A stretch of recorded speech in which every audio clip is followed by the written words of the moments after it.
ಪ್ರಿಯವಾದವರೇ, ರಕ್ಷಕನು ಒಡೆಯನೂ ಆದ ಯೇಸು ಕ್ರಿಸ್ತನ ನಾಮದಲ್ಲಿ ನಿಮ್ಮೆಲ್ಲರನ್ನ ವಂದಿಸುತ್ತೇನೆ. ಈ ದಿನದ ದೇವರ ವಾಕ್ಯದ ಭಾಗ ಧರ್ಮೋಪದೇಶ ಕಾಂಡ 33:12 ವಚನ.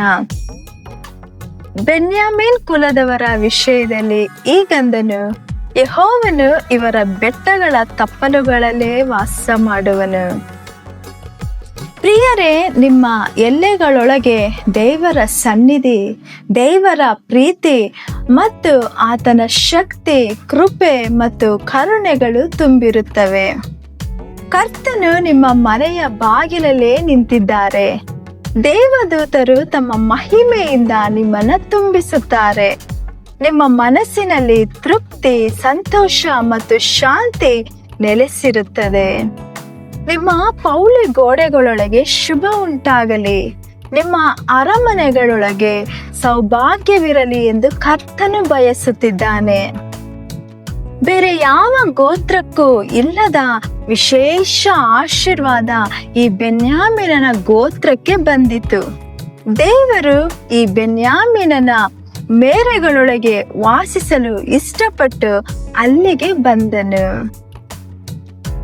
ಇಂದು ಕರ್ತನು ನಿಮ್ಮ ಮನೆಗಳಲ್ಲಿಯೂ ನಿಮ್ಮ ಹೃದಯಗಳಲ್ಲಿಯೂ ವಾಸವಾಗಿದ್ದಾರೆ.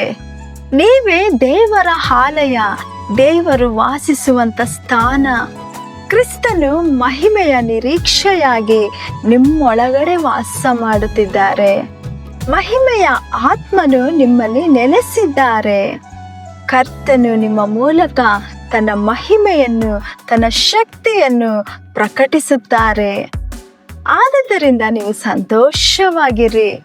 ನನ್ನ ಜೀವಮಾನವೆಲ್ಲ ಶುಭವೂ ಕೃಪೆಯು ನನ್ನನ್ನು ಹಿಂಬಾಲಿಸುವುದು. ನಾನು ಕರ್ತನ ಮನೆಯಲ್ಲಿ ಸದಾಕಾಲ ವಾಸಿಸುವೆನು ಎಂದು ನೀವು ಧೈರ್ಯವಾಗಿ ಹೇಳಬಹುದು. ನಿಮ್ಮ ಮನೆಗಳಲ್ಲಿ ಕರ್ತನಿಗಾಗಿ ನೀವು ಪ್ರತಿಷ್ಠಾಪಿಸಿರಿ. ಹಾಗಾಗಿ ನೀತಿವಂತರ ಗುಡಾರಗಳಲ್ಲಿ ಜಯಧ್ವನಿ ಕೇಳಬರುವುದು. ಕರ್ತನು ನಿಮ್ಮ ಮೇರೆಯೊಳಗೆ ಸದಾಕಾಲ ಸಂತೋಷದಿಂದ ವಾಸಿಸುವರು.